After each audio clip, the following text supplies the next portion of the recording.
ஒரு எழுத்தாளருக்கு ரூ. 1,00,000 பரிசு கொடுத்துருந்தாங்க. அப்போ கணவனும் மனைவியும் அங்கே போயிருந்தாங்க. அப்போ அவர் மைக்கை வாங்கிட்டு அந்த எழுத்தாளர் சொன்னார், இது எனக்கு சேர வேண்டிய பரிசு கிடையாது, என் மனைவிக்கு சேர வேண்டிய பரிசு தான் அப்படின்னு சொல்லிட்டு.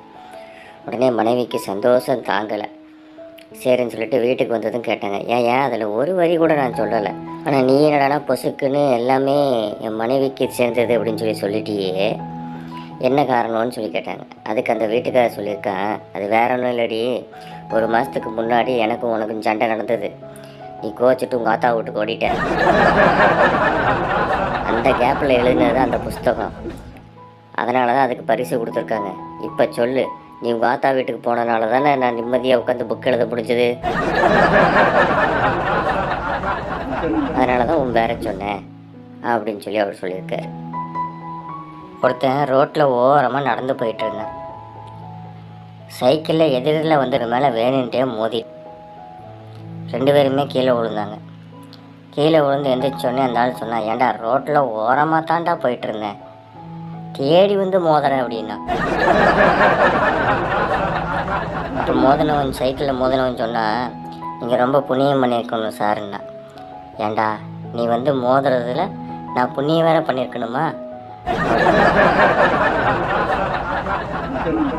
ஆமாம் சார், ஒரு 10 நிமிஷத்துக்கு முன்னாடி நான் லாரி ஓட்டியிருந்தேன், அப்போ இதே மாதிரி உங்கள் மேலே நான் மோதிருந்தேன்னா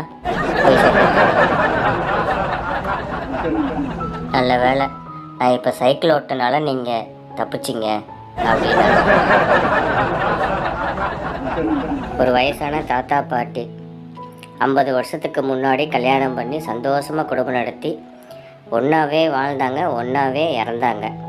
2 பேருமே சொர்க்கலோகம் போய் சேர்ந்தாங்க.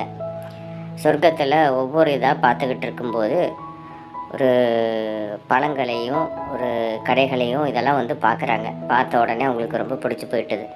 அப்போ தாத்தா இவ்வளவு பழங்களும் இவ்வளோ இதுவும் அடுக்கி வச்சுருக்குங்களே, நாங்கள் சாப்பிட்லாமா அப்படின்னு கேட்குறாரு ஒருத்தர்கிட்ட. அதெல்லாம் சாப்பிட்லாம், ஒன்றும் பிரச்சனை இல்லை அப்படின்றாங்க. சரின்னு சொல்லிட்டு இவர், எனக்கு சுகர் இருக்குது, அதே மாதிரி உப்புச்சத்து இருக்குது, என்ன பண்ணுறதுன்னு தெரியல அப்படின்னாரு. இங்கெல்லாம் அதெல்லாம் உங்களுக்கு கிடையாது, நீங்கள் எது வேணாலும் சாப்பிட்லாம், உங்களுக்கு ஒன்றும் ஆகாது அப்படின்ட்டாங்க.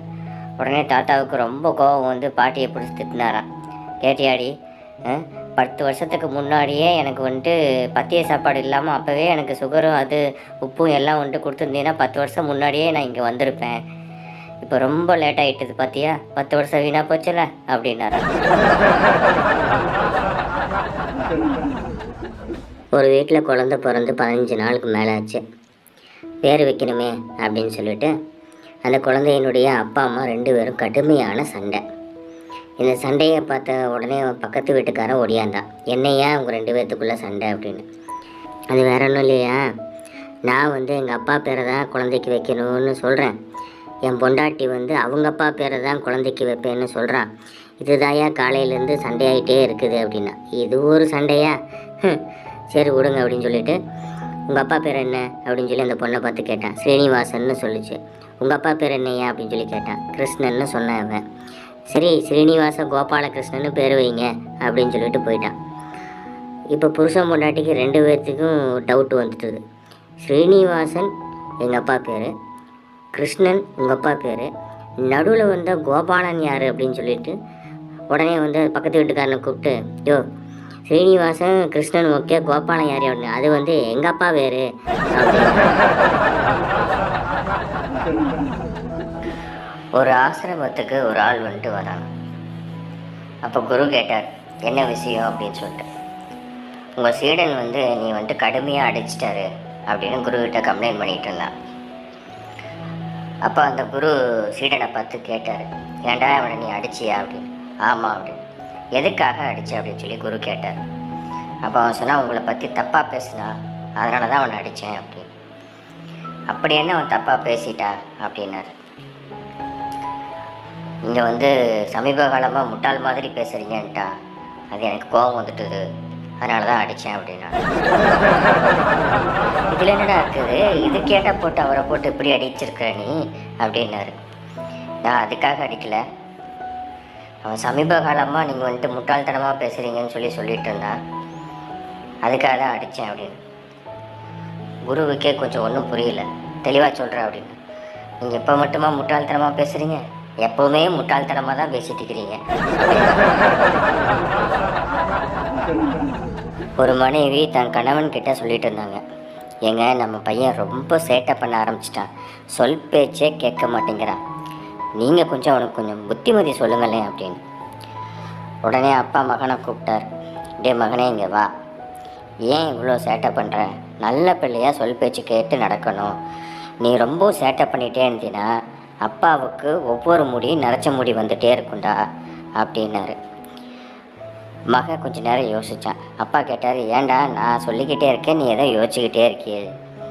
இல்லைப்பா, தாத்தா முடி ஏன் இவ்வளோ தூரம் நரைச்சிருக்குன்னு எனக்கு இவ்வளோ நாளாக காரணம் தெரியாமல் இருந்துச்சு. இப்போ தான் எனக்கு தெரியுது. நான் அப்படி என்னடா தங்கம் உனக்கு தெரிஞ்சது அப்படின்னு சொல்லி அப்பா கேட்டார் அந்த பையனை பார்த்து.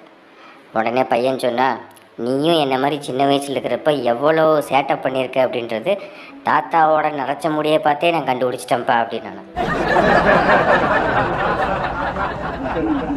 ஒரு ஃபாதர் ஒருத்தனுக்கு கல்யாணம் பண்ணி வச்சு 5 வருஷம் கழித்து அவனை போய் சந்திக்கிறப்ப அவன் ரொம்ப சோகமாக இருக்கான். ஹாய் டேவிட், ஏன்ப்பா ரொம்ப சோகமாக இருக்க அப்படின்னு. கல்யாணமாகி 5 வருஷம் ஆச்சு ஃபாதர், இன்னும் குழந்தையே பிறக்கல அப்படின்னு. உனக்கு நான் தானே கல்யாணம் பண்ணி வச்சேன்? ஆமாம் ஃபாதர். கவலைப்படாத, நான் வேளாங்கண்ணி மாதா கோயிலுக்கு போயிட்டு மெழுகுவர்த்தி ஏற்றி உனக்காக ஜெபம் பண்ணிட்டு வரேன், டோன்ட் வரி அப்படின்னாரு. சரின்னு சொல்லிட்டு போயிட்டார். அதே மாதிரி ப்ரேயரும் பண்ணிட்டார் ஃபாதர். அடுத்து ஒரு 5 வருஷம் கழித்து அவனை சந்திக்கும்போது, ஹாய் டேவிட், மறுபடியும் ஏன் ரொம்ப சோகமாக இருக்கு அப்படின்னு. ஆமாம் ஃபாதர். ஏன் குழந்தை எதுவும் இன்னும் பிறக்கலையா அப்படின்னு. அதெல்லாம் குழந்தையெல்லாம் பிறந்தது ஃபாதர் அப்படின்னு. அப்படியா? அப்புறம் ஏன் சோகமாக இருக்கிற அப்படின்னு. அது இல்லை ஃபாதர், நீங்கள் மாதா கோயிலுக்கு போய் வேண்டிட்டு வந்தீங்க இல்லைங்களா, அந்த வருஷமே 2 குழந்தை பிறந்தது. அதுக்கு அடுத்த வருஷமும் 2 குழந்தை பிறந்தது. அதுக்கு அடுத்த வருஷமும் 2 குழந்தை பிறந்தது. அதுக்கு அடுத்த வருஷமும் 2 குழந்தை பிறந்தது. இப்போவும் 2 குழந்தை பிறந்தது ஃபாதர். இந்தாங்க வேளாங்கண்ணிக்கு டிக்கெட்டு.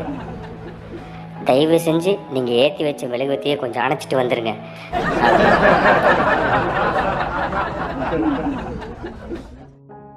இல்லை அப்படின்னா வருஷத்துக்கு 2 ரிலீஸ் ஆகுது ஃபாதர், அதான் தாங்க முடியல.